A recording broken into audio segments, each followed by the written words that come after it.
Right now on Morning News Now, looking for answers. Nearly 36 hours after that deadly mid-air collision at Reagan National Airport, there's hope recovered black box recorders from the downed jet could hold the keys to what went wrong.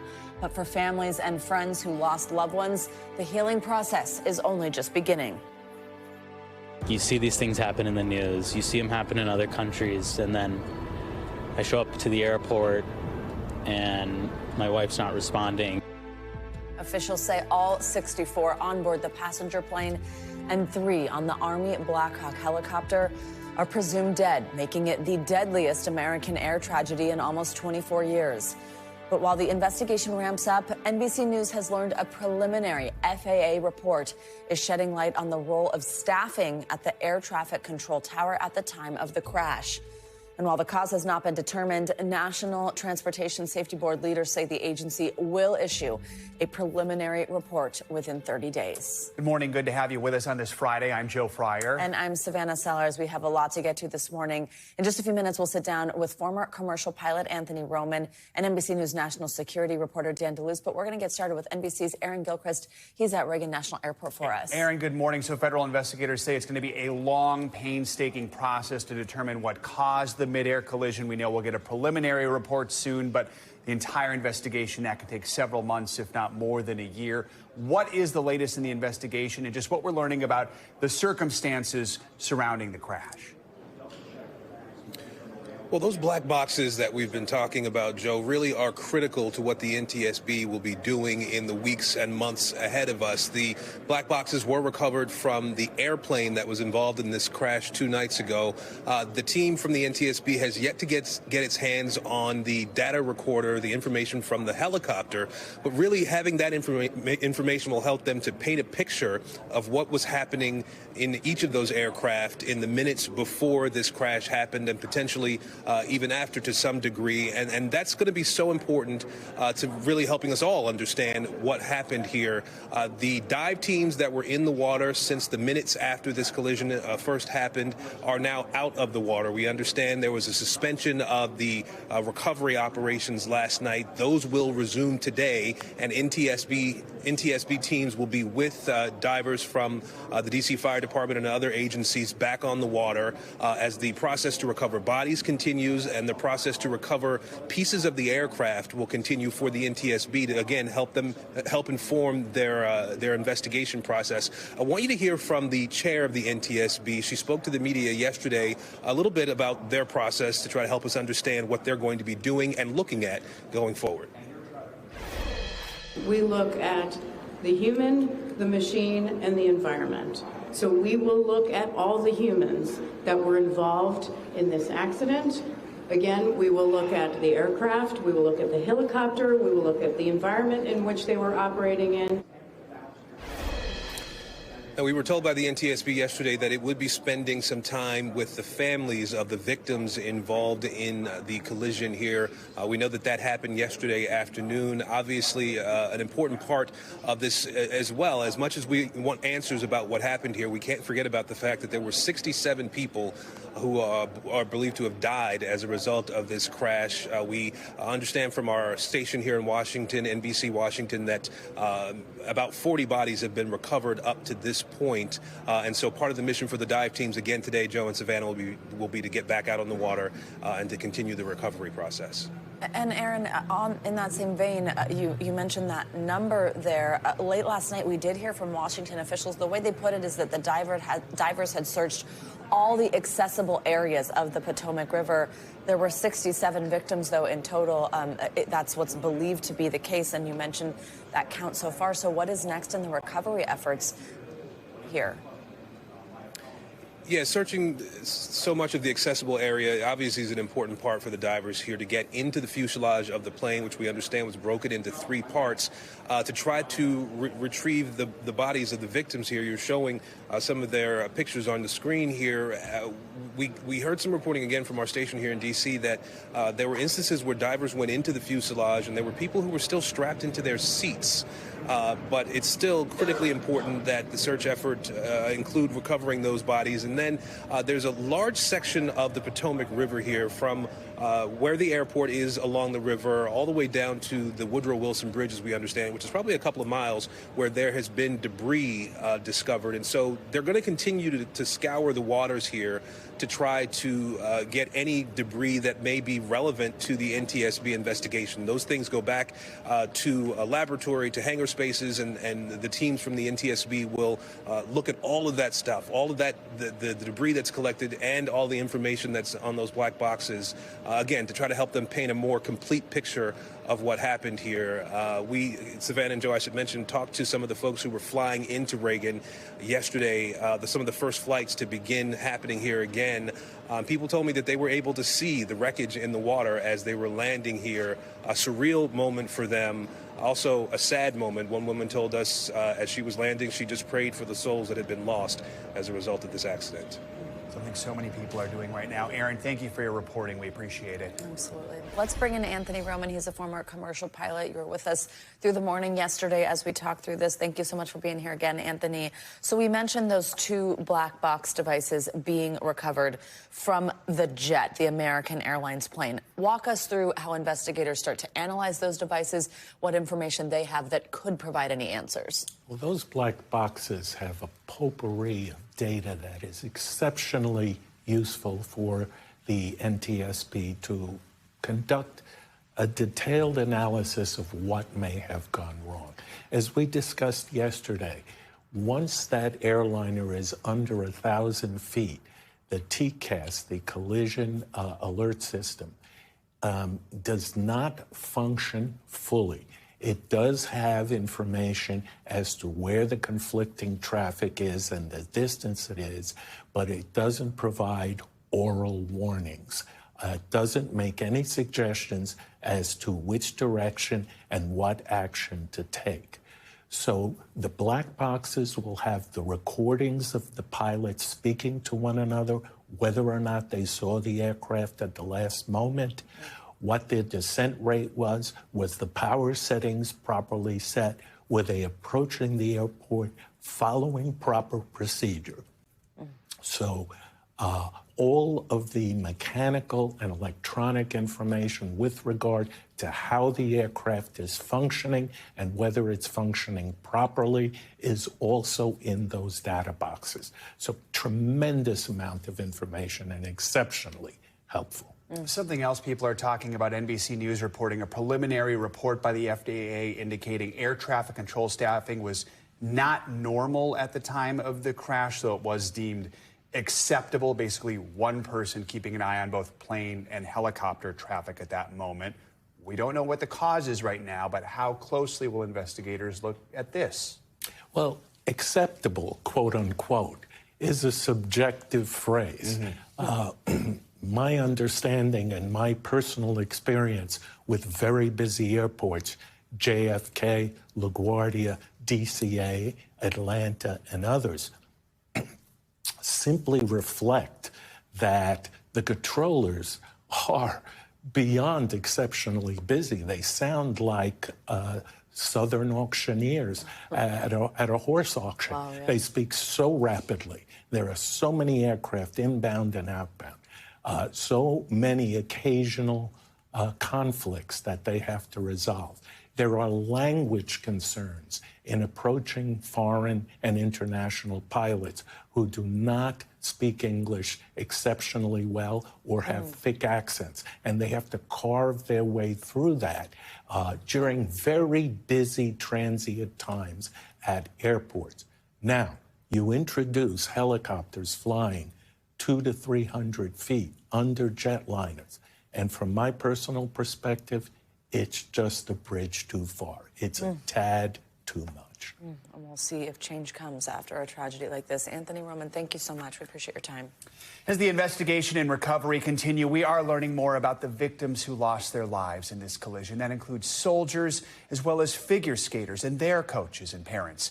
One of the victims, just 12 years old. NBC News Now anchor Tom Yama shares some of their stories and how they're being remembered. In that stunning moment of horror, Flight 5342 was only minutes away from landing when the lives of its 60 passengers and 4 crew members suddenly ended. The violent collision with the U.S. Army Black Hawk helicopter also killing 3 U.S. service members, an Army captain, staff sergeant, and chief warrant officer. 67 lives lost in an instant. As friends and family of the victims prayed for a miracle, there was little hope, because after that collision in the sky, both aircraft plummeted into the Potomac River, the icy waters that were only waist deep and about 35 degrees. We spoke with D.C.'s fire chief moments before he went to meet with those victims' families. When you go into a meeting like that, I mean, what goes through your head and what do you want to tell them? They're going to ask us questions, and we're going to do our best to answer those questions with the facts. The first officer of the American Airlines flight was Sam Lilly, his father posting he was so proud when Sam became a pilot. Also on the flight, some of the country's most promising young figure skaters who were in Wichita at a highly selective training camp. They're our brothers and sisters, and we're all very close to each other. The Skating Club of Boston, devastated. 6 affiliated with the club perished. Olympic figure skater Nancy Kerrigan trained with the club as a teen. Much like everyone here has been saying, is not sure how to process it. Oh, shoot, I'm sorry. For 1956 Olympic champion Tenley Albright, the tragedy brought back memories of the 1961 plane crash that killed 18 U.S. figure skaters. I really can't believe that it happened, because I picture them right here. Among those lost now, 13-year-old skater Gina Hahn and her mother Jin.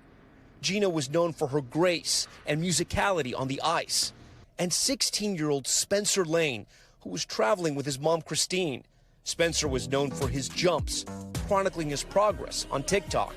His final post on Instagram, this view from his plane window before takeoff. Skating is a very close and tight-knit community. It's a close, tight bond, and I think for all of us, we have lost family. Also on board, skating coaches and former world champions Zhenya Shishkova and Vadim Nomov. The married couple leaves behind their son, Max, a skater hoping to qualify for the Winter Olympics next year. Brielle Beyer was only 12 years old. Her mom, Justina Magdalena, with her on the plane, remembered at her home rink in Virginia. She's really, really talented, and they were my inspiration. The D.C. fire chief also tells me that when they came out here, they thought they could possibly find some survivors. That was their hope.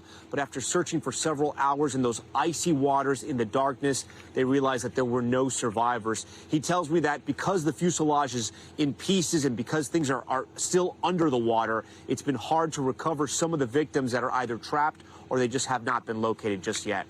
Reporting from Reagan National Airport, Tom Yamas, NBC News.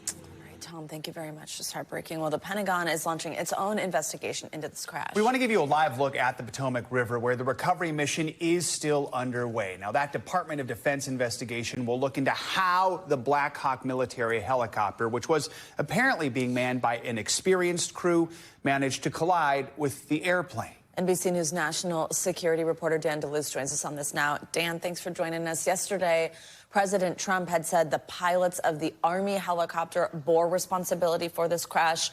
We also heard Defense Secretary Pete Hegseth describe them as fairly experienced. What more do we know at this point about who was on this training flight, what their experience level actually was, and how that factors in? That's right. This crew was very experienced by all accounts. They were very seasoned. One of the pilots had more than 1,000 hours, flight hours. The other had about 500. And this was merely an evaluation flight, an annual kind of evaluation for experienced crew. And of course, the Army and the military fly helicopters in that area, partly as a VIP service. They are ferrying senior officials and some military commanders around the Washington area, and they fly low along the Potomac River. Anyone who has spent time in D.C. will tell you about the pretty heavy helicopter traffic that flows up and down the Potomac. So it would be very misleading to think this was these were novices flying that helicopter. And also, it's very common to see that type of helicopter, the Black Hawk. That is a common helicopter to see along the Potomac. So at the moment, we don't know why this collision happened. And there's no evidence at this point that it was pilot error. As we've just heard, this is a methodical effort here to investigate what happened. And mishaps and aviation accidents take time to understand. And they go through all the equipment, and they interview the air traffic controllers and so on. There are no easy answers. Of course, we have the big NTSB investigation. So, Dan, what is the Pentagon specifically going to focus on with its investigation? Of course, they will always defer to and be helping the federal investigation, which is the lead. But they will be looking at the pilots, the crew, what their flight plan was going into this for this evaluation, what path or lane they were on. There are routes for the helicopters and then routes for the planes.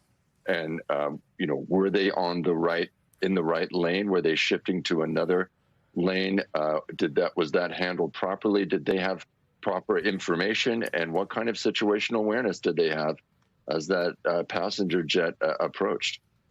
Dan DeLuz, thank you very much. In a news conference following the collision Thursday, President Trump took the opportunity to attack hiring decisions and leadership at the Department of Transportation under the Biden administration. Without providing any evidence, he suggested diversity, equity, and inclusion policies were to blame for the deadly crash. NBC News senior White House correspondent Garrett Hake has the details. In a White House news conference that began with a somber moment of silence, President Trump pivoting from prayer. I speak to you this morning in an hour of anguish for our nation. To politics. I put safety first. Obama, Biden, and the Democrats put policy first. Suggesting without evidence that Democratic DEI policies at the FAA and military, which President Trump ended last week with an executive order, may have contributed to the midair collision. We have to have our smartest people. It doesn't matter what they look like, how they speak, who they are. It matters intellect, talent. At one point, going after Biden Transportation Secretary Pete Buttigieg. Just got a good line of bull. He's run it right into the ground with his diversity. But reporters pressing the president. What evidence did he have that diversity hiring caused the crash? It just could have been. And later, as he signed an order to review FAA hiring decisions the last 4 years. Are you saying race or gender played a role in this tragedy? It may have. I don't know. Incompetence might have played a role. We'll let you know that. The president echoed by the vice president and defense secretary. We want the best people at air traffic control.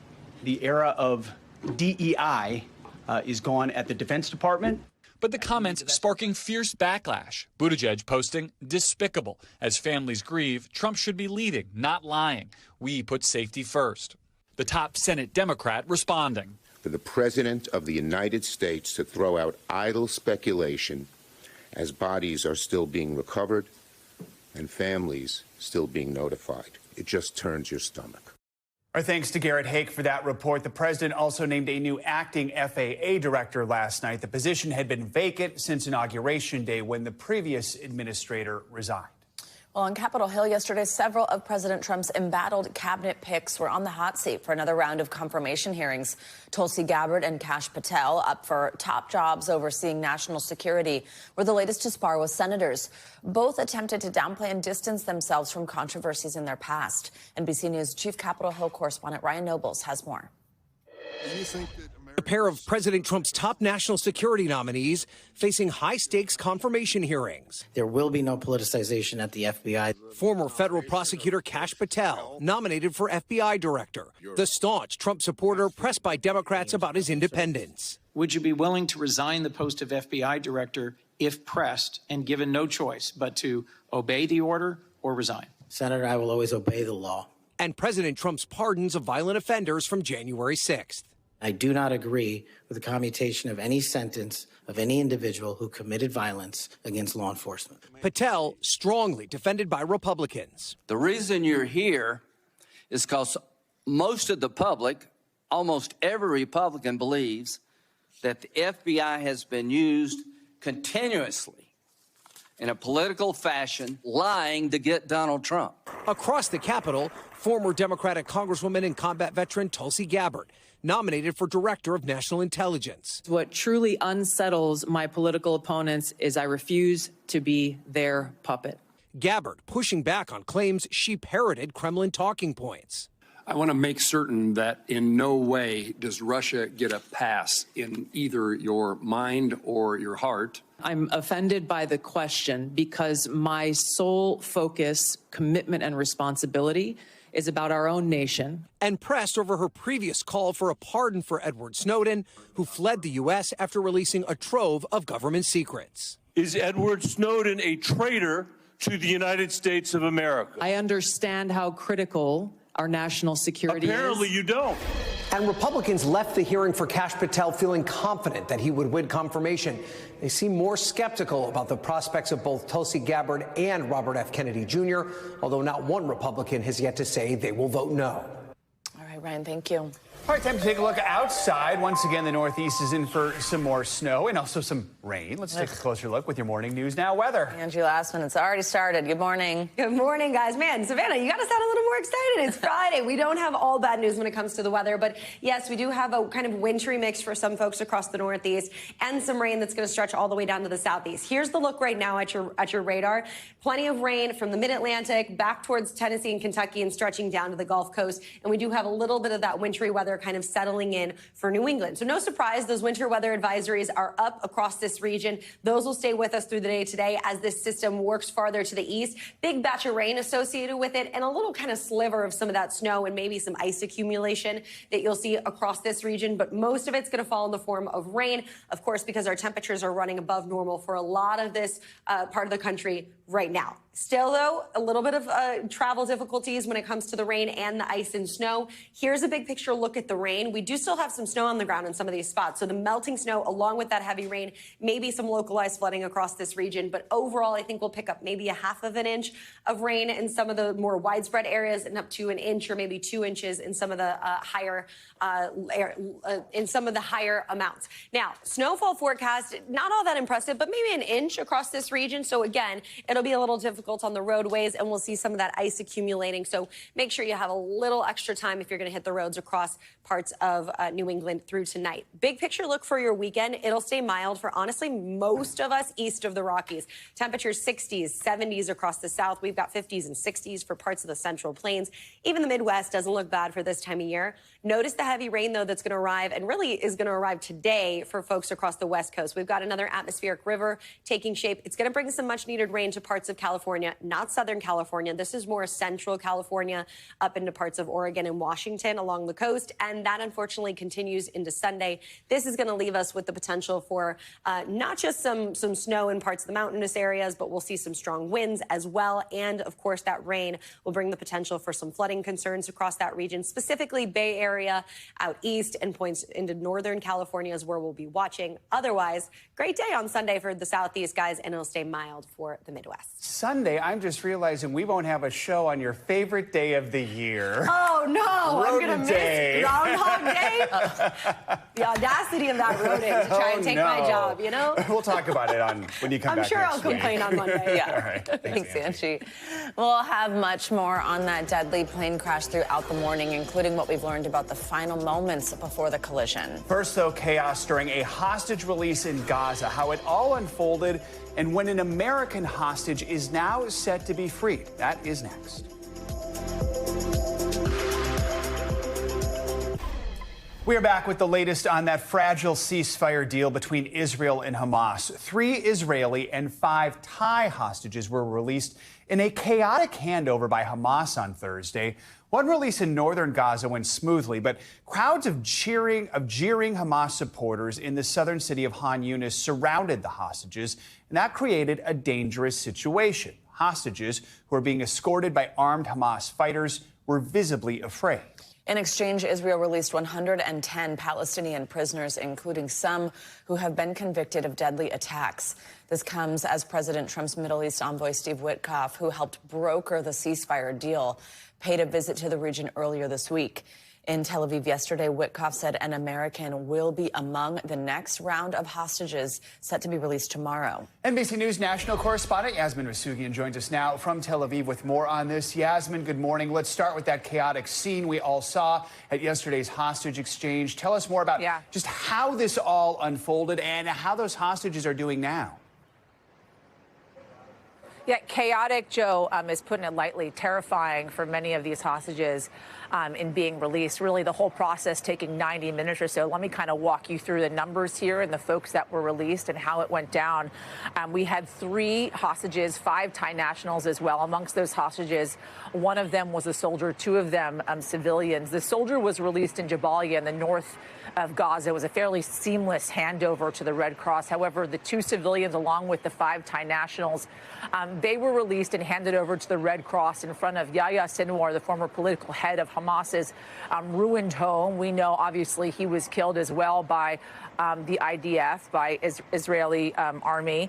That scene was, in fact, incredibly chaotic. We are told the hostages were terrified during the entire 90-minute ordeal. Prime Minister Bibi Netanyahu was, in fact, outraged by the scenes that he saw there. As you see, it was Islamic jihadist soldiers along with Palestinians that were crowding the entire area during the exchange.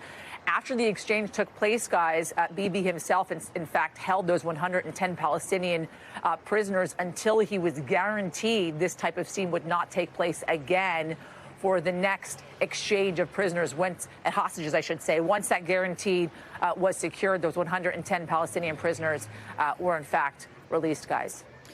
Yasmin, let's talk about these hostages that are set to be released tomorrow, including one American. What do we know? So 3 hostages to be released tomorrow. One American, as you mentioned, Keith Siegel, 65 years old, along with Ofo Calderon, 54 years old, Yarden Bibas, 35 years old as well, all set to be released. And again, nothing is guaranteed here, guys, so we want to be clear about that, right? Set to be released in this phase of this deal tomorrow. This will be the first Israeli-American hostage to be released throughout this peace deal. We know that there are 2 other Israeli-American hostages that are still being held, and we believe they are, in fact, alive. So, again, that is going to be a major day tomorrow in the kind of phase of this peace deal to see an American-Israeli hostage released tomorrow, guys. And Yasmin, Middle East envoy Steve Witkoff wrapped up his trip to the region yesterday. I mean, he's the first high-ranking U.S. official to visit Gaza in more than a decade. Real quick, what else came out of his visit? Yeah, so visiting Gaza, 15 years, as you mentioned, visiting Hostage Square as well. Certainly it was a moment for the Trump administration, who wants to broker a peace deal, a Mideast peace deal, not unlike the administrations before him. Witkoff also meeting with a far-right member of Netanyahu's government, who, in fact, was against brokering the peace deal from the very beginning, someone who, in fact, the Biden administration had refused to meet with leading up to the brokering of the peace deal. Nonetheless, Witkoff making this trip into Gaza and certainly having important conversations along with the prime minister as well. All right. Yasmin, thank you so much. For more on this, let's bring in Aaron David Miller. He's a former advisor to multiple secretaries of state, also a senior fellow at the Carnegie Endowment for International Peace. Aaron, good morning. Thanks for joining us. So I want to pick up on something we just discussed with Yasmin, which is Prime Minister Netanyahu's response to those scenes, that chaotic scenes from that hostage release. He wrote in a statement, "I view with great severity the shocking scenes during the release of our hostages. This is yet another proof of the unimaginable cruelty of the Hamas terrorist organization." What can you tell us about the reaction within Israel to what we saw there, and also the clear kind of show of force here on the part of Hamas, knowing what some of Israel's stated goals were? What is kind of the attitude here that Hamas is reemerging in defiance during a ceasefire? Yeah. First of all, thanks for having me, guys. Look, this is not an agreement between the United States and Switzerland. It's an agreement between 2 combatants who, over the last 15 months, basically have tried everything possible to inflict as much pain and trauma on one another as possible, Hamas and Israel. Netanyahu is presiding over a increasingly volatile right-wing coalition. The Israeli public, emotionally torn with the shadow of October 7th still hanging over them, looks at these scenes, and it's not just the prime minister, it's a large majority of the Israelis who I think have come to the conclusion, those scenes demonstrate to me that Hamas is willfully, quite intentionally trying to demonstrate that they are in charge. They can protect two innocent hostages who they've abused over the course of the last year and a half from massive crowds. And it's a demonstration of power. I'd like to think it was basic incompetence, but I think there was a message here. The message is, it's not total victory, Mr. Prime Minister, as you have suggested. We are here, we're not going anywhere, and we still have a large number of Israelis to trade, but we want you out of Gaza and we want an end to the war. Phase one, guys, I think will go not smoothly, but I think it will be implemented. The problem is how to transition from phase one to phase two, where the critical decisions need to be made by both sides. Yeah, Aaron, I want to ask you about that. Negotiations starting for phase two of this deal. Is there a sense that what we saw yesterday could endanger the ceasefire and thus the hostages who remain in custody? You know, the reason that this is happening, phase one, is because both the state of Israel and Hamas see significant advantage. It's less certain to me. Negotiations begin February 4th. That, I think, is Tuesday. That's the day that the prime minister is going to sit down, first foreign visitor that President Trump is going to see. And, you know, from my experience in Arab-Israeli negotiations, in relatively normal Arab-Israeli, Israeli-Palestinian negotiations, they tend to have two speeds, slow and slower. So I would expect that getting to phase two, if you're lucky, is simply going to be dragged out without a return to the resumption of the war. But very hard to imagine all of the hostages being released, the 65 that will remain. The Israelis judge perhaps half the soldiers are no longer alive in exchange for ending the war and withdrawal from Gaza. It's very hard for me to see that happening anytime soon. Aaron David Miller, thank you very much for your time this morning. Thanks. Coming up, the latest on the investigation into that deadly mid-air collision. What we've learned about the staffing levels inside the air traffic control tower. Next. We are back with more on the investigation into the tragic mid-air collision between an American Airlines jet and a military helicopter at Reagan National Airport Wednesday night. Federal investigators have recovered the cockpit voice recorder and the flight data recorder from the plane. They will provide critical details about the final moments before the accident. Investigators also confirmed late last night that divers finished searching what they call all the accessible areas of the Potomac River. We're also learning more about the 67 victims who lost their lives. We have NBC News Now top story anchor Tom Yamas with us. He's live in Arlington, Virginia. Tom, thanks very much for joining us. Let's start with the investigation. What are we learning from officials that developed overnight? Savannah and Joe, great to be with you guys this morning. There have been a lot of developments and new reporting overnight. First, we're getting our first look at the black boxes that were pulled from the passenger jet, the American Airlines plane. They were able to recover those yesterday. They were sent to the NTS lab here in D.C. They were cleaned, looked at closely, and they're going to start that analysis now, as you can see here from these images. On top of that, there's been some new reporting about the elevation of the Black Hawk helicopter. Essentially, how high was it flying, and was it possibly flying too high, and that's what led to the collision. So that's all being looked at this morning. Today, dive teams will re-enter the Potomac River just behind me here at Reagan National Airport, and they have two goals, part of the same operation. They're going to try to recover victims that have been inaccessible while also trying to salvage both the plane and the helicopter parts that are sort of all over the Potomac River this morning. It's a very careful process because they have to preserve evidence and, again, try to reach those victims that have been trapped that they have not been able to get to so far. So a lot happening today, all of this as the victims' family members have now come to D.C., the NTSB meeting with them yesterday to try to answer whatever questions they could. But the big question, why, is going to take some time. Tom, talking about the divers, the recovery effort, I know you spoke with the Washington, D.C. fire chief about the conditions that they're dealing with in the river. We know it's icy, it's cold, that the wind has been blowing that debris all over. I mean, what did he tell you about these recovery efforts and just what they're up against?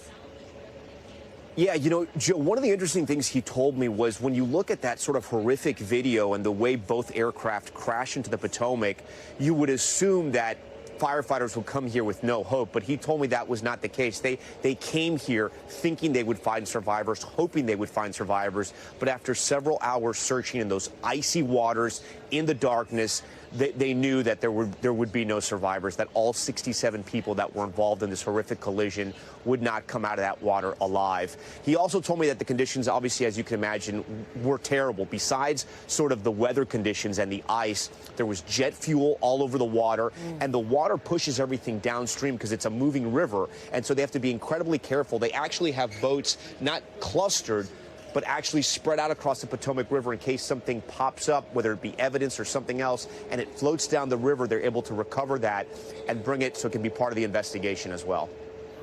Tom Yamas, thank you very much for your reporting.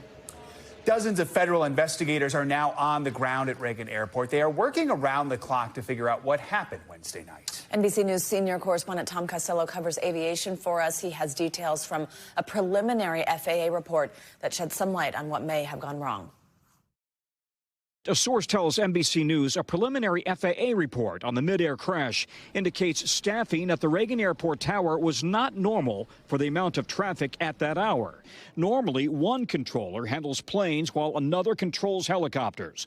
But Wednesday night, one controller was doing both at the time of the crash, though that is acceptable under established FAA standards. Investigators' best clues into what went wrong may rely on those last few words as controllers asked the chopper crew if they could see the CRJ, the regional jet. S25, CRJ in flight. S25, F1 is CRJ.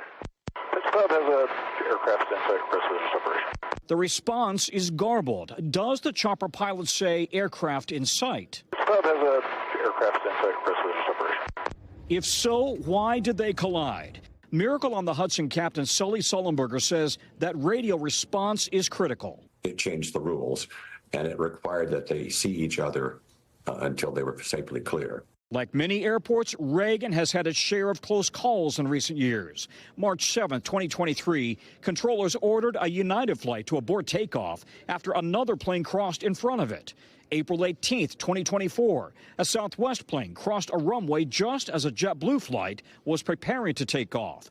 May 30, 2024, a controller canceled takeoff after another airliner was cleared to land on an intersecting runway. Veteran pilots say flying up the river to runway 33 involves staying between 400 and 500 feet, while helicopters should be flying beneath them under 200 feet. It requires a lot of skill. The runway is very small for an airport that handles this amount of traffic. The new transportation secretary says flight activity was routine. This was not unusual with a military aircraft flying the river and aircraft landing at DCA. Investigators are looking into whether this helicopter was flying too low. It was apparently flying in one of those highway tracks in the sky for helicopters here outside of Reagan, going from track 1 to track 4. It may have, according to sources, deviated and gone to a higher altitude than was assigned, and that could have put it into a direct conflict with the American Eagle flight. Back to you. All right, Tom, thank you. Coming up, teens from around the world coming together to create a popular podcast. After the break, I'll bring you the story of how it all started with a small after-school club.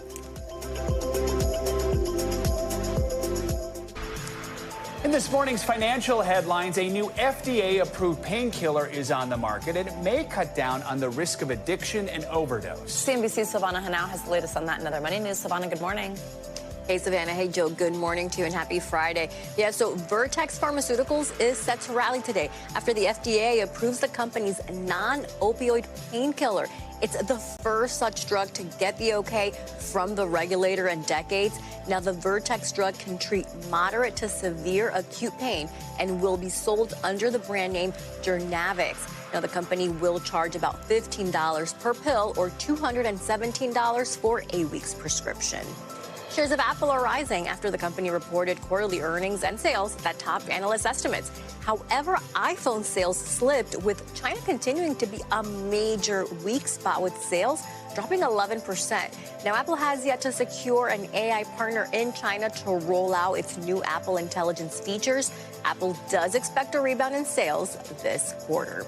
And it's not July, but 7-Eleven is giving customers a free treat.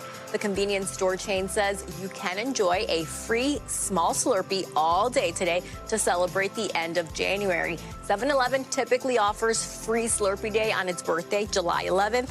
Now, the company says everyone could use a refreshing pick-me-up after a long winter month, citing a study from the American Psychiatric Association, finding 41% of Americans experience a decline in their mood in cooler months, guys. January has been a long year. I agree with exactly. Yes, Joe, exactly. I agree with that statement. A long I'll take a slurp. year. Whatever you want to give me for free, I'll take it right is now. the point. Thanks, Savannah. Thank you. Well, a deeply personal podcast is helping teens around the globe find community. It is called This Teenage Life, and it's creating a safe space for teens to talk about everything from the joy of a high school crush or to the pain of parents splitting up. Take a look. Hi, I'm Matsu. I'm 17 years old and I'm from Portugal. Hi, I'm Theo. I'm 17 and I'm from New York City. I am from Guwahati, Assam, India. I'm Maitreyi, a 17-year-old from Sweden, and This Teenage Life is one of the warmest places I've found on the internet. Teenagers from across the globe are tuning in and listening up to This Teenage Life, a podcast by teens for teens. We talked about everything. We talked about the state of the world, the environment, but then also just like crushes or having like breakouts of a big school day or something and being mad that you got a pimple on your forehead. 19-year-old Stella Sturgill, 18-year-old Jaden Dial, and 15-year-old Lydia Bach are part of the international editorial and production team. The project started as an after-school club. My name is Molly Josephs. My title on This Teenage Life, kind of hilariously, is The Adult Who Works on This Teenage Life. How did this thing get started? I was working at a high school in San Diego, California, and young people have so many big feelings, and so I asked these teenagers who I had met if they were interested in joining an after-school club, and we called ourselves This Teenage Life. And we would meet, and we would sit around one microphone. We'd record those conversations, edit them, and add music and art that they made. And then we'd publish a podcast, and it was heard by, 10 people. Enter 2020, COVID lockdowns and virtual school. The podcast went remote, and teens from Illinois to India reached out to get involved. Everyone who has joined since the original group sent an email in. That was initially to be like, thank you for this episode, or this episode really moved me. Like, I was feeling that, but I didn't know I was feeling that, and so hearing someone else say it made me feel less alone. Contributors meet bi-weekly virtually, recording conversations on a certain topic.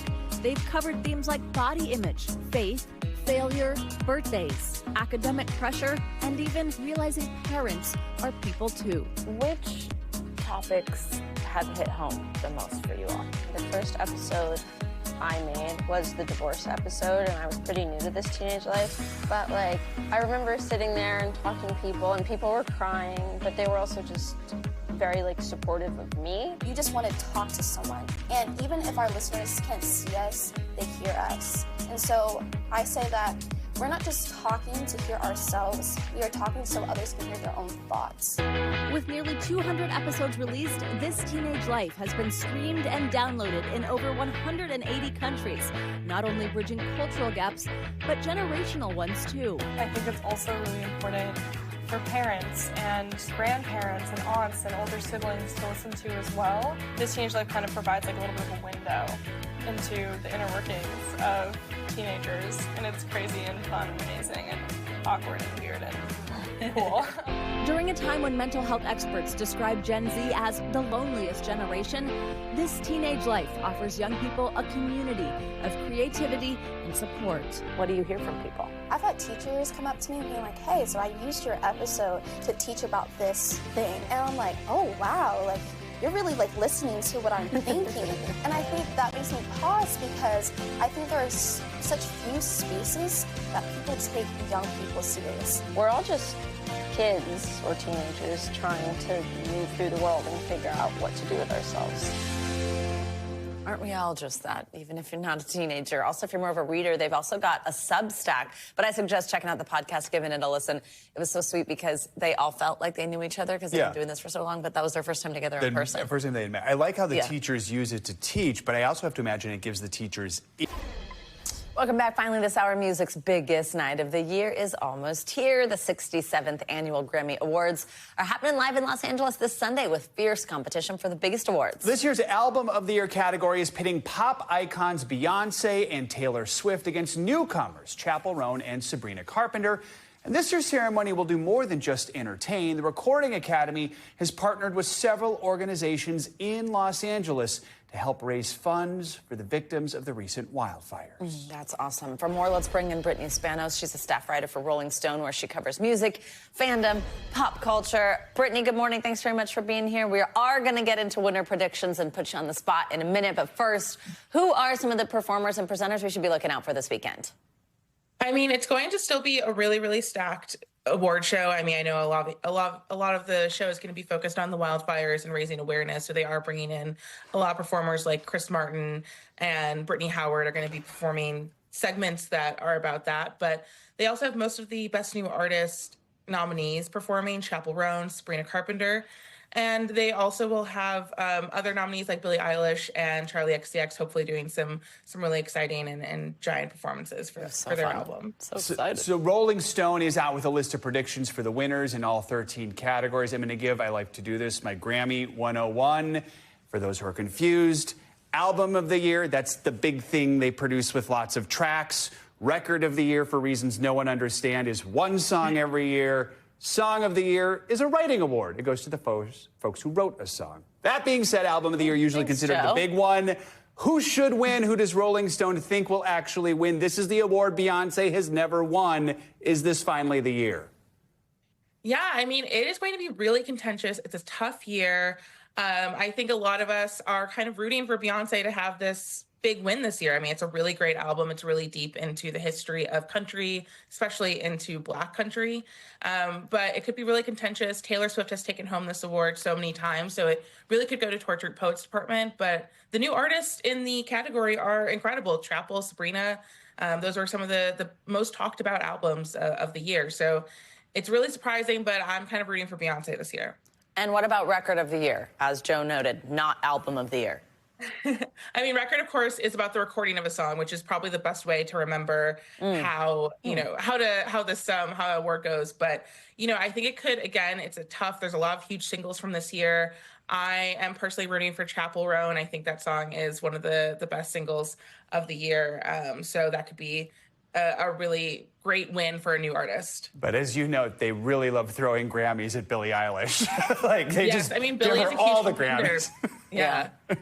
Let's talk about Song of the Year. That's the Songwriting Award. This is a tough one, right? Yeah, I mean, so again, song to, I guess, sort of to help, again, songwriting, like, sort of makes it easy to think about how that award is, in fact, awarded. But I think Sabrina Carpenter's Please, Please, Please is so fun. I mean, it's a great sort of country twang to it. So surprising after Espresso. So true. Could really go to her. I think the new artist could really take home some of the big four this year, which could be a really great sort of diversification of all the awards this year. And let's talk about that award, Best New Artist. What do you think? Yeah, I mean, we had a lot of breakouts in 2024. Yeah, no I mean, kidding. it was a really incredible year for new artists, especially after a few years due to the pandemic where there was less touring, less opportunities for new artists to really shine in that way.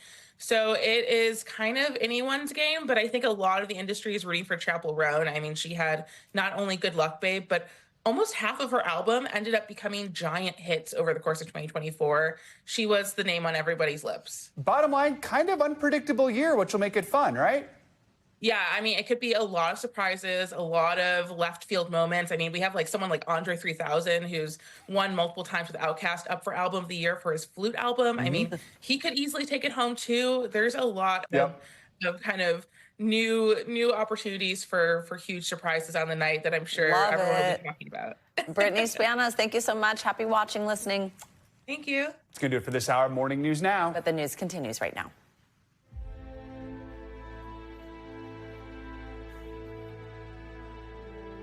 Good morning. I'm Savannah Sellers. And I'm Joe Fryer. Right now on Morning News Now, the grim aftermath of that deadly midair collision near D.C.'s Reagan Airport. Investigators finding a critical clue.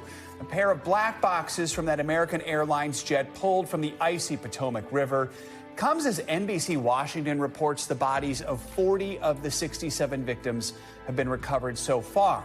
Well, President Trump draws some sharp criticism for choosing to attack DEI efforts in his response to the disaster. The FAA's diversity and inclusion hiring plan, which says diversity is integral to achieving FAA's mission of ensuring safe and efficient travel. I don't think so. I think it's just the opposite. We've got team coverage as the investigation unfolds. We're also learning more about those aboard the ill-fated flight. At least 6 passengers from the same figure skating group out of Boston, a tightly knit New England community now coming together to honor their neighbors. Elsewhere in Washington, another blistering day of heated testimony on Capitol Hill. 2 of President Trump's top national security picks facing tough questions, Kash Patel and former Democratic Congresswoman Tulsi Gabbard. But how are their answers resonating with lawmakers, including some Republicans this morning? We're going to bring you the latest in just a moment. And hope from the ashes as Southern California reels from those deadly January wildfires. Some of the biggest names in music coming together in the City of Angels for a show of support like no other. Incredible how this concert came together so quickly with some of the biggest names in music, all for a good cause. We'll get to that in a moment. Let's begin, of course, with the investigation into the deadly midair collision between an American Airlines plane and a military helicopter. It happened near Reagan National Airport on Wednesday night. Officials have now recovered 2 crucial devices, the cockpit voice recorder and the flight data recorder. Both could provide important information about the final moments before the tragedy. Also, as Joe mentioned, we are learning more about the dozens of victims who lost their lives and how they're being remembered by friends and family. NBC's Tom Yamas has more from Arlington, Virginia.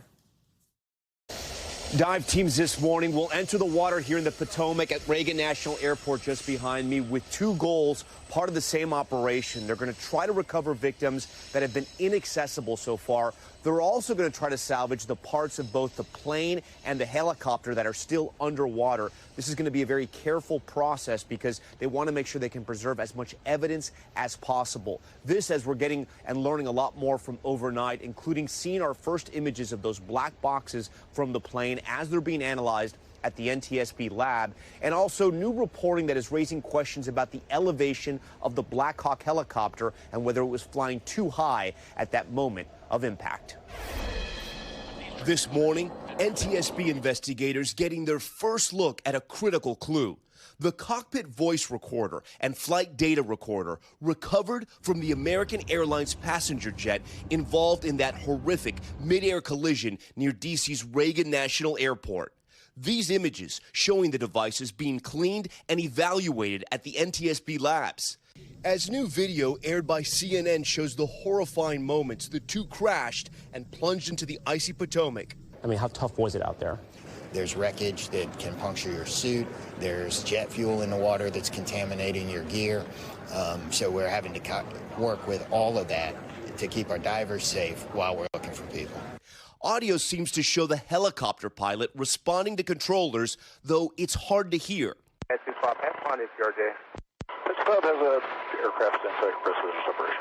As authorities try to piece together what happened. Sources tell NBC News investigators are looking at whether the helicopter was flying above its designated altitude, while a preliminary FAA report on the crash found staffing at the air traffic control tower was not normal, according to a source with knowledge of the situation. The tower typically has 1 controller focusing on planes and a second on helicopters. But Wednesday night, only 1 person was overseeing both at the time of the collision, although that is allowed by FAA safety guidelines. And this morning, we're learning of another close encounter near the airport just a day earlier. Audio showing a plane had to change course due to a helicopter in its path. 4514, what was the reason for the go-around? We had an RA with the helicopter traffic below us, Brickyard 4514. Officials say the helicopter involved in Wednesday night's crash was on a routine training flight with 3 experienced crew members, including crew chief Ryan O'Hara, a young father, also on board, an instructor pilot with about 1,000 flight hours. Among those killed on the American flight, multiple children, their parents, and coaches returning from a figure skating camp in Kansas. There's just no words to describe how awful it is. The plane's captain identified as 34-year-old Jonathan Campos. His co-pilot, Sam Lilly, 28 years old and engaged to be married. He was just a very kind soul. Also on the flight, young mother Wendy Jo Schaefer and civil rights attorney and former Miss Kansas contestant Key Duggins. Hamad Raza was at the airport to pick up his wife Azra, who was returning from a business trip. I always pick her up from departures. I had dinner waiting at home. So many families grieving while the investigation continues. Yesterday, the NTSB was set to meet with the victims' family members, and I spoke with the D.C. fire chief who was going to attend that meeting as well. I asked him what he was going to tell those relatives. He says that he was going to tell them the truth, answer as many questions as he could, but the big question, why, is going to take some time to answer. Reporting from Reagan National Airport, Tom Yamas. Now back to you. All right, Tom, thank you. Let's keep the conversation going with Bruce Landsberg. He's the former vice chairman of the National Transportation Safety Board, or the NTSB. So Bruce knows these investigations well. Thank you for joining us. Your former colleagues at the NTSB now in possession of those 2 black boxes from the American Airlines plane. Walk us through what comes next, what investigators hope to learn from those devices, and just how long this analysis and really this investigation will take. Well, thank you for having me, and of course, condolences to all of the families who lost loved ones. So let me preface my remarks by saying anything I say here is preliminary to the investigation. And in terms of how the investigation will go, they will be gathering, as Tom mentioned earlier, all of the perishable evidence off the bottom of the Potomac River and moving it to probably a hangar somewhere, maybe on over at DCA. And everything will be very carefully laid out so that the investigators can see exactly what the collision angles were and that sort of thing. The cockpit voice recorders and the flight data recorder, which are orange, by the way, they're not black, and I've never seen black one, will provide us with tremendous information on the altitude, not the elevation. Elevation is ground level, but altitude of both aircraft, if the Black Hawk has any kind of recording device. So that's something that we will find out. From a human factors perspective, they're going to look very closely, as you've already mentioned, in the staffing in the tower, the fatigue levels of the controllers. Obviously, everybody will have a drug test to make sure that they were fully functional. A key thing that will come up is the design of the helicopter route and why it is in close proximity to the final approach course to runway 33. And of course, we will find out whether the helicopter pilots were complying with the altitude restrictions on that route. And then perhaps finally in this area, because there have been several other close calls, why didn't our safety reporting systems pick this up? So these are all things that NTSB will be looking at as they go through the process. The preliminary report should be available in about a month. And then the final report probably will be about a year after that. They'll issue a factual report first. There will be a full board meeting on that. And then the final report will come out a couple of weeks afterwards. And that will answer a lot more questions than what we know at this point. Bruce, you mentioned the airspace, how crowded, several other near misses. Do you think that this could lead to change in the area? Well, that's a very good question. I can't answer it, but my sense is that having only a couple hundred feet of separation between aircraft is probably not the best idea, as we've seen here. There are a couple of operational factors we might want to very quickly touch on. One is the controller advising the helicopter pilot only 13 seconds prior to the collision. The audio is not quite clear, but it appears that the helicopter pilot said traffic in sight and something about request or maintain visual separation. Now, what happens there is that if you're close to the altitude of the other aircraft, you are going to have a real difficult time at night, even though it's a perfectly clear night, to see the other aircraft because of the background ground clutter of all of the lights. And what the pilot reported may not have been the same aircraft, because there are a lot of aircraft that are on the approaches going into DCA. And finally, I bring up the point of the geometry of any kind of collision, whether it's an automobile or whether it's aircraft, is that when you're on a collision course with something, the target will not appear to move and will only blossom literally a second or two prior to. So it's very difficult to see those kind of situations. All right, Bruce Landsberg, we appreciate your expertise this morning. Thank you for joining us. Well, over at the White House, President Trump is facing accusations. He's politicizing the tragedy and making unverified claims long before the investigation is complete. Speaking yesterday, the president linked the crash to FAA diversity initiatives and criticized the actions of his Democratic predecessors, former Presidents Biden and Obama. NBC News Chief White House correspondent Peter Alexander has the latest on this angle for us. Peter, good morning. Savannah, good morning to you. The president's remarks yesterday in the White House briefing room here really felt like a flashback to 5 years ago, those marathon COVID-19 news conferences that he held. In this first national tragedy of his second term in office, the president began with notes of unity, but quickly pivoted to go on the attack without any evidence to back up his claims of who and what is to blame for the worst air disaster in this country since 2009. With the remains of victims still being recovered from the frigid Potomac River, President Trump blamed his two Democratic predecessors. I put safety first. Obama, Biden, and the Democrats put policy first. And diversity requirements in the military and FAA that he just ended with executive orders. They actually came out with a directive to white. And we want the people that are competent. Still, the president offered no evidence that diversity programs had anything to do with the deadly collision. His remarks began with a moment of silence and condolences. We grieve for every precious soul that has been taken from us so suddenly. But quickly took a sharp turn, the commander-in-chief criticizing the Army helicopter's crew. You had a pilot problem from the standpoint of the helicopter. Pressed how he could conclude diversity hirings contributed to the crash before all the facts were known. Because I have common sense, okay? And unfortunately, a lot of people don't. We want brilliant people doing this. Among his targets, former Transportation Secretary Pete Buttigieg. He's just got a good line of bull.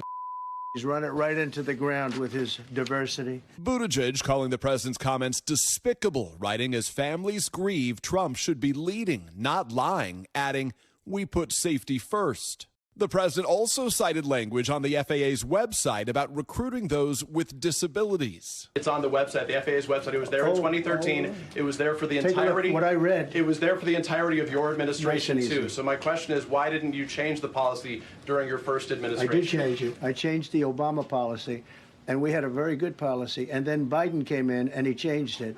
And then when I came in 3 days ago, I signed a new order bringing it to the highest level of intelligence. Okay. Later, the president dismissed a question whether he would visit the crash site. What's the site? The water? Or to meet with the first responders down there? I don't have a plan to do that.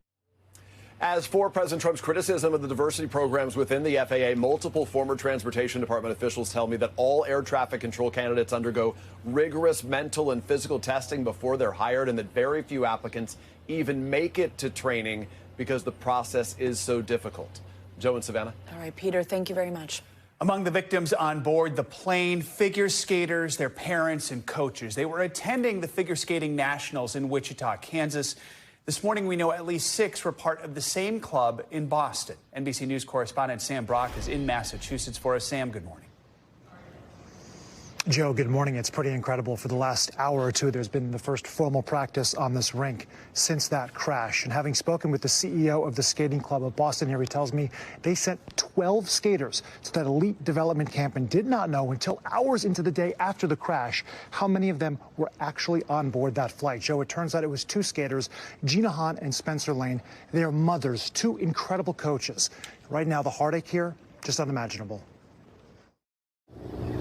The ripple effect of this week's D.C. plane tragedy can be seen in flowers, portraits, and empty ice at the Skating Club of Boston, which learned 6 of their own lost their lives. This tight-knit sport now uniting in grief. It's a tragic loss for all of us. It's just, it's terrible. That fateful flight to D.C. from Kansas coming just days after the U.S. Championships in Wichita, followed immediately by a developmental camp for the sport's best and brightest. My heart is with all the families affected, and that's the part I have no words for. Among those on board, members of multiple skating clubs, including coach Alexander Kirsanov, 12-year-old athlete Brielle Beyer, and her mother Justina, and the half-dozen deeply connected to the Skating Club of Boston, including young skater Gina Hahn. I would get a smile on my face seeing her smiling, and she was smiling a lot. And Spencer Lane, who'd only been competing for a few years. The amount that he has achieved in those 3-4 years is absolutely remarkable. Also lost in the tragedy, their mothers, Jin Han and Christine Lane, and figure skating coaches Vadim Naumov and Zhenya Shishkova. Coaches Naumov and Shishkova, who were married, won the 1994 World Championship as a pair and competed in 2 Winter Olympics. Very nice. Whose son Max just competed at Nationals. His parents were his coaches as well as his parents. This has split parents from kids and vice versa. Yeah, it's fractured the community. In an emotional press conference, leaders and alumni of the club trying to come to grips with a tragedy whose impact will be felt far beyond the rink, including former Olympic medalist Nancy Kerrigan. Even when you're crying, hurt, pain, you get back up and move forward. It's not easy, but that's what we all have to do now together. And for many at the Skating Club of Boston, Wednesday's crash bringing back painful memories. More than 6 decades after competitors from the same club died in a plane crash while traveling to the 1961 World Championships. It is obviously, Joe, a cruel and ironic coincidence that you would have a situation again where half of the members on that 1961 flight of the U.S. skating team were connected directly to this rink. I did speak with the CEO again about that very matter. He says it was like growing up in the shadow of a tragedy. They felt the weight of this experience, but didn't really know how to talk about it. They didn't talk about it. But this time around, sadly, but potentially positively, there's going to be grief counseling and community meetings to try to allow the healing process to move forward, if that's possible. Yeah, Joe, we back to you. approach things in such a different way right now. We're thinking of that entire community. Sam, thank you. Appreciate it. Well, an atmospheric river is going to bring lots of wet weather to the West Coast this weekend. For more details, let's check in on your Morning News Now weather. Angie Lastman's with us. Angie, good morning. Hi, guys. Good morning to you. We're heading into the weekend with plenty of alerts up across the West. Those winter alerts basically extending west of the Rockies. We're going to see this atmospheric river take shape through the day today. We've got heavy rain, snow, wind all on the table. Travel's going to be difficult today from California up into Oregon. And we've still got some of that heavy rain, the flood risk centered across California specifically as we get into tomorrow and even Sunday. The snow will continue to pile up across the Sierra Mountains and stretching out to the Rockies, so we'll see some difficulty with travel when it comes to snowfall as well. Here's the area we're watching for flash flooding. San Francisco, Sacramento, and Yosemite all included here as we get into the day tomorrow, so a heads up for folks there. We've also got some rain and snow across parts of the east, and that's leaving us with some alerts this morning, too. There's the rain that you're seeing now. Notice what happens by the time the day goes on. We see that heavy rain working across the southeast, a mix of ice and snow for folks across New England. It's going to be difficult for travel there as well. Big picture look as we roll into your Saturday, mild across the south. We've got plenty of sunshine, honestly, east of the Rockies. That system for the Northeast will be out of here. The heavy rain will be focused across the west. And then, of course, my favorite day of the year. Groundhog Day. Here's what we've got. Science. Science. Yeah, Punxsutawney Phil, scientist, apparently. Slight chance of shadows there. Yeah, I knew you would laugh at that, Savannah. Staten Island Chuck, it's going to be chilly for him there. We've got 24 degrees there. We've got 30s. These are the names? These are the names. Listen, the more you know. I'm going to be honest. This is news to you? I didn't know there was more than one. You just thought it was Punxsutawney. Yeah, why are the other ones Lily as famous? Why doesn't anybody There's talk a club. about? You are asking of groundhogs. the wrong person why these rodents I'm sorry, Staten Island Chuck should get more notoriety. That's funny. We're going to send you on assignment there, I think, on Sunday. How about that? What is the one in the Not on West? I Sunday. couldn't even read that one. Yeah, I don't know, guys. Bring it up again. These are my enemies. Regina, our director, is preaching. Oh, good, there it is. What is What it? does that say? Unadilla Billy. Unadilla Billy. Oh, because From Unadilla, Nebraska. Respect to our friends in Nebraska. Wait, I'm sorry. Phil is kind of the lamest. Right. We're Listen, focusing. Yeah. You guys are These going to not get hate actual- mail. these are not actual portraits, by the way. Normally, I get hate mail for this day, but you guys are going to get it for... Normally, in the past, it's like, oh, it's Groundhog Day, but you have taught me. Wait, I really just didn't know that, and I'm mind blown. And from now on, we are only going with Staten Island Chuck's prediction. I'm here to teach you. Thanks, Angie. Right. You're welcome. Okay, after the break, a grilling on the Hill for two of President Trump's top national security picks. So what is the mood like in Washington after yet another heated day of Senate hearings? We're going to take you there next. Welcome back. This morning, Republicans are weighing whether to support several of Donald Trump's controversial cabinet nominees as he looks to fill out his administration. Yesterday on Capitol Hill, Tulsi Gabbard, Kash Patel, and Robert F. Kennedy Jr. all faced tough questions over their prior statements and positions that have landed them in some hot water. We've got NBC News Chief Capitol Hill correspondent Ryan Nobles joining us with a look at those hearings. Hey, Ryan, good morning. Savannah, good morning. Now, all three of these nominees will likely not get a single vote from Democrats. So that means they need strong support from Republicans to win the job. This morning, it is still unclear if all three have cleared that threshold. A contentious day on Capitol Hill. Two of Donald Trump's top national security picks facing tough questions about their past controversial records. Senator, I will always obey the law. Kash Patel, Trump's pick to run the FBI, taking tough questions about his calls for political retribution against Donald Trump's opponents and his efforts to overturn the 2020 election. But he broke with Trump when it came to the issue of pardons for some January 6 defendants. I'm asking, was he wrong to do it? I do not agree with the commutation of any sentence of any individual who committed violence against law enforcement. The tough questions for Patel came mostly from Democrats. But for Tulsi Gabbard, Trump's choice as director of national intelligence, a great deal of scrutiny came from Republicans. I want to make certain that in no way does Russia get a pass in either your mind or your heart. Senator, I'm offended by the question because my sole focus, commitment, and responsibility is about our own nation, our own security, and the interests of the American people. Gabbard pressed about her calls for a pardon for Edward Snowden. Edward Snowden broke the law. Who fled the U.S. after releasing a trove of government secrets. Is Edward Snowden a traitor to the United States of America? I understand how critical our national security Apparently is. you don't. Apparently you don't. Republicans left the Patel hearing confident he was on the path to confirmation. Oh, there's no question he gets confirmed. While their support for Gabbard was tepid. Only Matt Gaetz, Trump's original pick for Attorney General, has dropped out of the running. And Trump has made it clear he wants all of his picks confirmed. Well, sure, we want fast confirmations. Meanwhile, Robert F. Kennedy Jr., Trump's pick to run the Department of Health and Human Services, is facing a new challenge. Republican Senator Bill Cassidy, who chairs the committee in charge of his confirmation, said yesterday that he is, quote, struggling with Kennedy's nomination, a sign he may vote no. Of course, Kennedy can only afford to lose 3 GOP votes and still win confirmation. Savannah and Joe. All right, Ryan, thank you very much. Let's get to some international headlines, starting in Ukraine, where North Korean troops are now withdrawing after months of brutal fighting, partnering with Russia. NBC News international correspondent Claudio Lubanga has that and more. Hey, Claudio, good morning. Savannah, Joe, good morning. Well, that's right. According to Ukrainian and U.S. officials who spoke to the New York Times, North Korean soldiers who've been fighting alongside Russian troops in Ukraine have now been taken off the front line after suffering heavy losses. For the past 3 months, around 11,000 soldiers from North Korea are believed to have been deployed to Ukraine. But according to the country's top military commander, around half of them have already been killed. An American official told the New York Times that the withdrawal from the front line may not be permanent, and it's possible the North Koreans will return after additional training. Let's go to Nicaragua now, where President Daniel Ortega and his wife, Rosaria Murillo, who currently serves as vice president, may soon become co-presidents.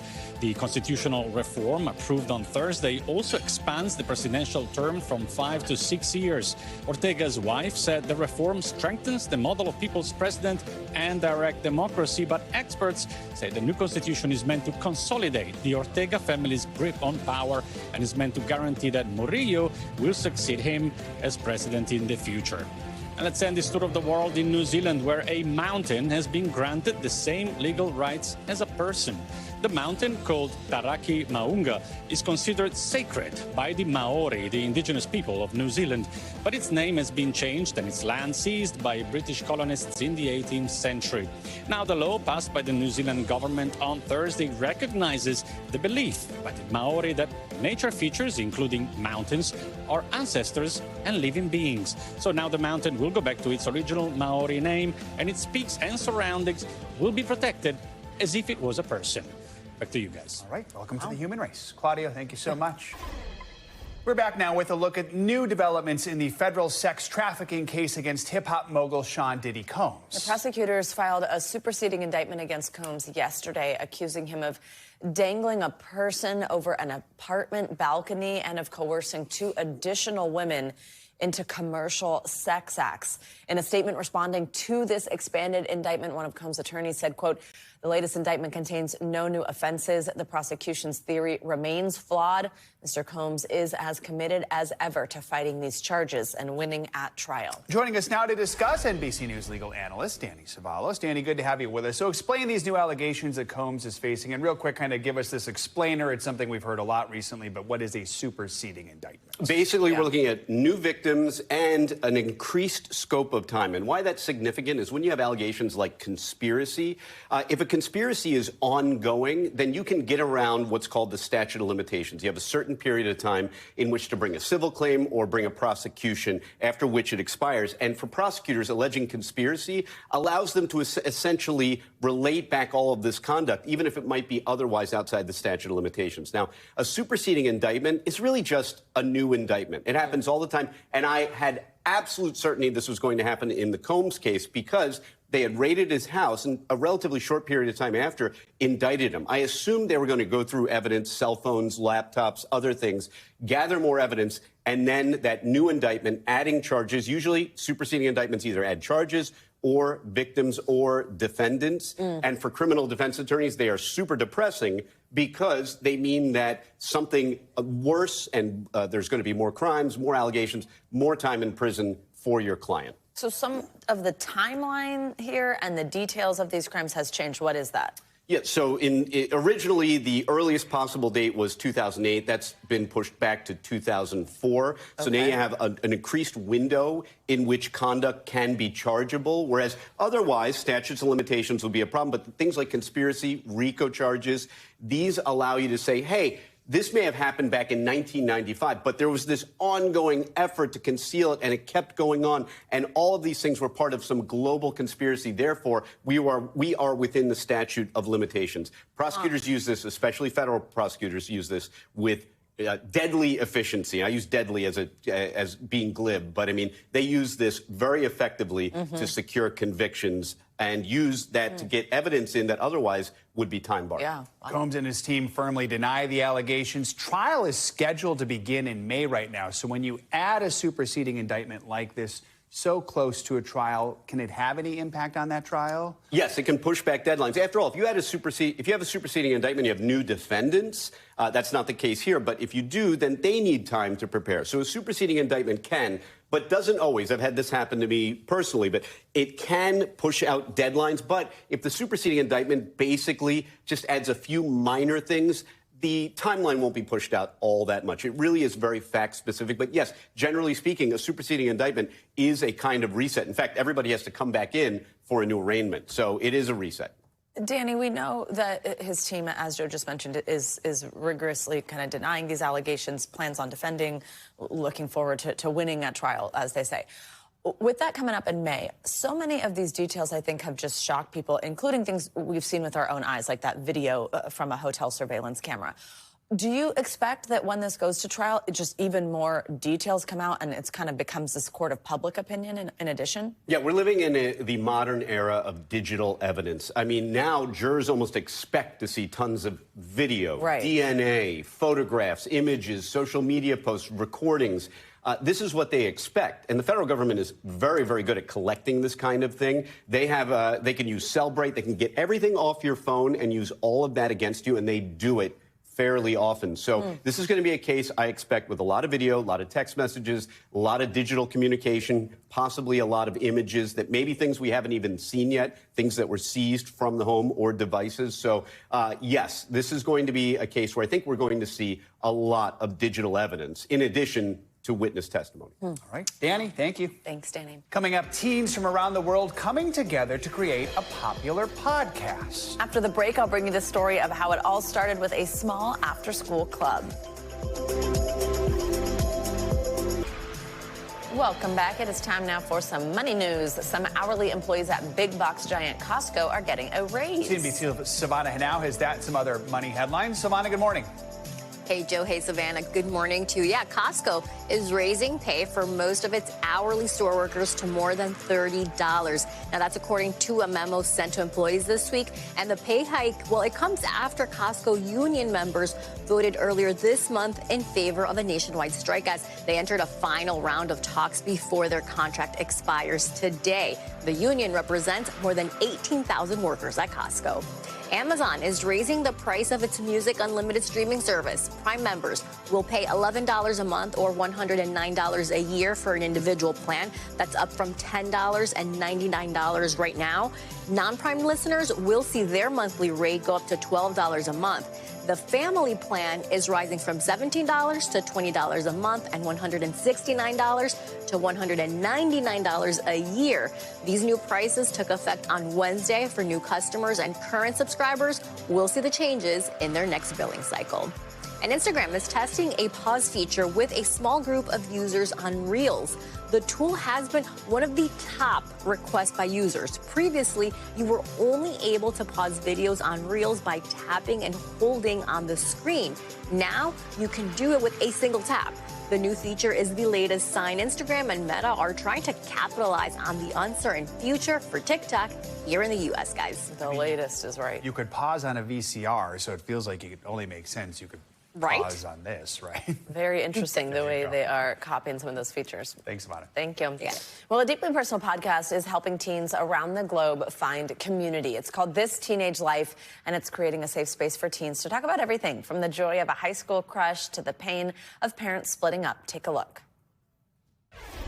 Hi, I'm Matsu. I'm 17 years old and I'm from Portugal. Hi, I'm Theo. I'm 17 and I'm from New York City. I am from Guwahati, Assam, India. I'm Maitreyi, a 17-year-old from Sweden, and This Teenage Life is one of the warmest places I've found on the internet. Teenagers from across the globe are tuning in and listening up to This Teenage Life, a podcast by teens for teens. We talked about everything. We talked about the state of the world, the environment, but then also just like crushes or having like breakouts of a big school day or something and being mad that you got a pimple on your forehead. 19-year-old Stella Sturgill, 18-year-old Jaden Dial, and 15-year-old Lydia Bach are part of the international editorial and production team. The project started as an after-school club. My name is Molly Josephs. My title on This Teenage Life, kind of hilariously, is The Adult Who Works on This Teenage Life. How did this thing get started? I was working at a high school in San Diego, California, and young people have so many big feelings, and so I asked these teenagers who I had met if they were interested in joining an after-school club, and we called ourselves This Teenage Life. And we would meet, and we would sit around one microphone. We'd record those conversations, edit them, and add music and art that they made. And then we'd publish a podcast, and it was heard by, 10 people. Enter 2020, COVID lockdowns and virtual school. The podcast went remote, and teens from Illinois to India reached out to get involved. Everyone who has joined since the original group sent an email in. That was initially to be like, thank you for this episode, or this episode really moved me. Like, I was feeling that, but I didn't know I was feeling that, and so hearing someone else say it made me feel less alone. Contributors meet bi-weekly virtually, recording conversations on a certain topic. They've covered themes like body image, faith, failure, birthdays, academic pressure, and even realizing parents are people too. Which topics have hit home the most for you all? The first episode I made was the divorce episode, and I was pretty new to This Teenage Life. But I remember sitting there and talking to people, and people were crying, but they were also just very like supportive of me. You just want to talk to someone. And even if our listeners can't see us, they hear us. And so I say that we're not just talking to hear ourselves, we are talking so others can hear their own thoughts. With nearly 200 episodes released, This Teenage Life has been streamed and downloaded in over 180 countries, not only bridging cultural gaps, but generational ones too. I think it's also really important for parents and grandparents and aunts and older siblings to listen to as well. This Teenage Life kind of provides like a little bit of a window into the inner workings of teenagers, and it's crazy and fun and amazing and awkward and weird and cool. During a time when mental health experts describe Gen Z as the loneliest generation, This Teenage Life offers young people a community of creativity and support. What do you hear from people? I've had teachers come up to me being like, hey, so I used your episode to teach about this thing. And I'm like, oh, wow, like, you're really like listening to what I'm thinking. And I think that makes me pause because I think there's such few spaces that people take young people serious. We're all just kids or teenagers trying to move through the world and figure out what to do with ourselves. I just love talking to those girls. If you're more of a reader, This Teenage Life also has a Substack, but I really suggest checking out the podcast, giving it a listen. All right, there are just a few hours left now in dry January, and some who gave up alcohol for the month have actually found a different way to get a different kind of buzz without the booze. NBC News correspondent Priscilla Thompson has more on that growing trend. Now, this is all THC that's going to be going out, taking the place of beer draft lines. On tap or out of a bottle. Those kicking off the new year abstaining from alcohol have a new choice. Cannabis-infused cocktails. This is the first dry January that your spirit is on the market. What has the response been like? Even at our own brewery here, I would say upwards of 40% of our sales are now THC. While canned THC-infused beverages like seltzers have been on the market for years, this is all THC. Bayou City Hemp CEO Ben Meggs says their product, Ocho Verde, is one of only a handful of spirits. Restaurants still want to sell a $15 cocktail, so how do we get that? Well, we decided let's put it in the spirit. We've got about 22 tanks here, and there are about 3 that are beer. The rest are full THC. Wow. And you know what's unique is that beer takes 3 to 6 weeks to ferment, and THC we can turn around in a week. The 2018 Farm Bill removed federal restrictions on hemp products with low levels of THC, the active compound in cannabis that delivers those intoxicating, mind-altering effects. Those products are now allowed for those 21 and up, not only in states where recreational marijuana is legal, but also in some places where it's not, including right here in Texas. These are called super sacks, and we bring in hundreds of them a year. Industry experts say the THC-infused drinks are now among the fastest-growing product sales for liquor stores and restaurants, like Houston's Beetlejuice. For many years, this was a huge no-no. And then all of a sudden, these products came out into the market, and we were like, are you really? We can serve this? Okay. Chris Cusack is the bar's owner. We're in dry January. Can be a tough month for bars like this one. Are having THC-infused cocktails changing that? Yeah, absolutely. I think it's really only going to go up from here. It makes the bar more inviting. I don't drink anymore, so that's what I stick to. I try to be healthy with alcohol intake, so I would definitely order it as an alternative. And are you feeling anything yet? I don't know if I feel it just yet because my tolerance is a bit high. Hey, I'm down. Health and safety, a concern with any adult beverage. Over-serving. That's a concern in bars. How do you navigate something like that with a drink like this? We try to be really thoughtful of who's consuming what. That's our responsibility as bar owners and bartenders. Consumers should also be aware. Cannabis researchers say know the product, understand the amount of THC in each serving, and how many you're consuming. Start small. See how your body reacts before ordering a second drink. It can take up to an hour to feel the effects, which could last for 2 to 4 hours. Don't mix. Combining THC with alcohol or other substances can increase impairment, and never drive under the influence. With all of that in mind, you're all set to give it a go. Cheers. Priscilla Thompson, NBC News, Houston.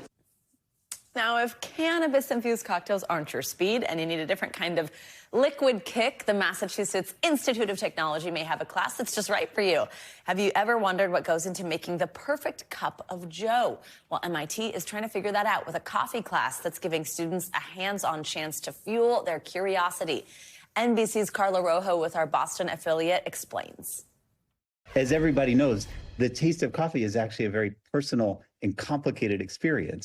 The perfect cup of coffee is in the eye, or rather in the mouth, of the beholder.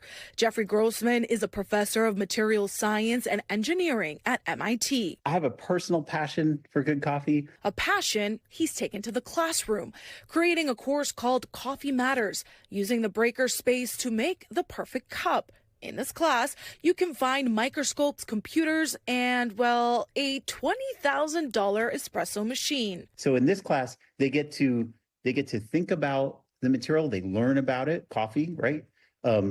They get to, touch and feel it. Grossman says he combines lectures on chemistry and coffee science with hands-on experiments for around 60 undergrad students. Like if coffee is too acidic, students learned that you could add a pinch of baking soda to neutralize it. He tells us one of those projects was inspired by his father. I've had this fight for running for 10 years now, where he nukes his coffee all day. The conclusion? The students say that heating your coffee in the microwave changes the chemistry of it. It does make a difference. And to them, it tasted worse. Another test they did, comparing the liquid gold from our world-renowned Dunkin' Donuts and coffee they roast and brew themselves. So do they believe that America should run on Dunkin'? As a true, Bostonian, and I'm not going to say anything that could say anything negative about Dunkin'. Grossman says 2024 was the first year teaching this class, and now the second round starts next week. Thanks to Carla Rojo for that report. We appreciate the research. Okay, I bet they've made some amazing cups of coffee, and I bet they've made some disgusting cups of coffee in their endeavors. Yeah. All right, We're coming both up. Iced latte people. Exactly. All right, coming up, if it's Friday, that can mean only one thing. It's time for your weekly can't miss list, a full roundup of everything from the world of entertainment that's catching our eyes. Grab your popcorn. We're running through it all next. Welcome back, Dragon Riders Unite. Am I right? That means, but yes. The third installment of the series Fourth Wing, okay? They're amazing. It's called Onyx Storm, as you can see on your screen. It has amassed an absolutely massive following, and though Joe might not be one of them, 2.7 million people have bought this book in the first week of its release. If that wasn't enough, the author of the popular romantasy books, her name's Rebecca Yarros. She currently holds the top 3 spots on the New York Times hardcover bestseller list. There's the whole series. I guess you could say the series has taken everyone by storm, including myself, including our fabulous stage manager, Jillian. And now a whole new group of people will be introduced to it. I'm just telling you, you would like it. Okay. I will write that down. All right. Sure.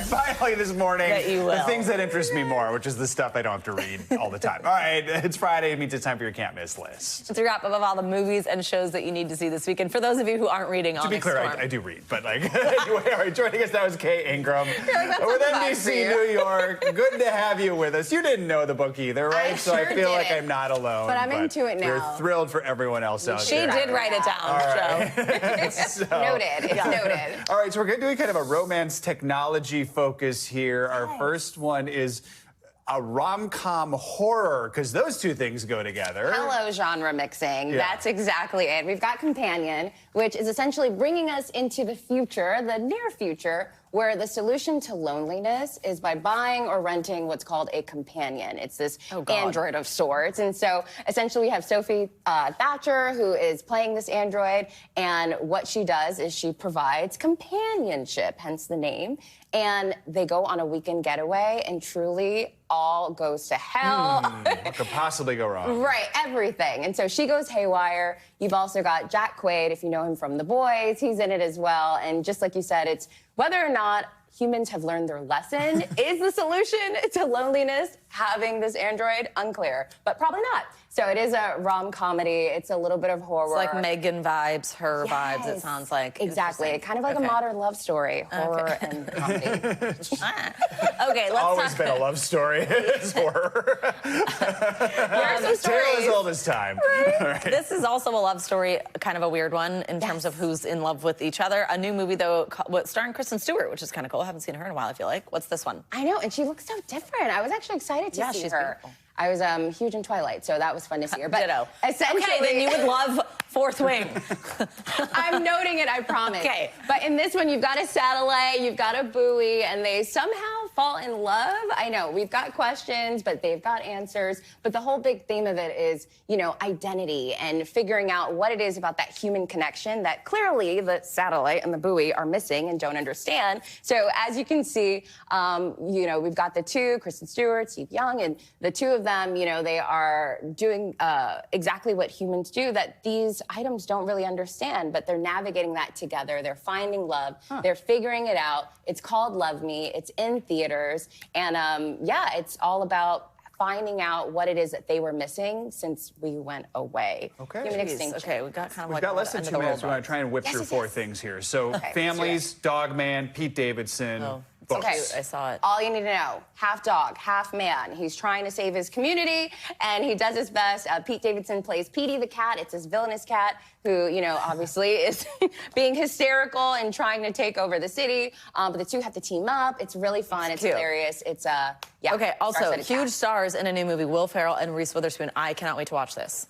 This one's so good. Well, you are cordially invited. It's supposed to be hilarious. Two different groups, wedding groups. They get together. It's double booked on an island, so you can already imagine the chaos that ensues. And that's streaming where? Prime. That'll be Prime. Yep. Okay. So you can watch that this weekend in the comfort of your own home. Exactly. If you would like. You don't have to go There out you go. All right. Below Deck, Down Under, which is for Bravo fans, a thing. Season 3, it's back. So for those who are big fans, they're in the Seychelles, which I learned is near off the coast of Africa. I do not have a big yacht such as this, but it's exciting for fans of Below Deck. You know, you've got a big boat. It's the biggest in the franchise. They're going to a location they've never been to. You've got new faces, old faces, same drama, and it's going to be huge. All right, finally, Oscars season. Tell us, Sing Sing now. It's got 3 nods, and you can now stream it. Absolutely, and it's back in theaters as well. Coleman Domingo, who just completely swept at the Oscars for himself, really breaking records. But this, if you're not familiar with Sing Sing,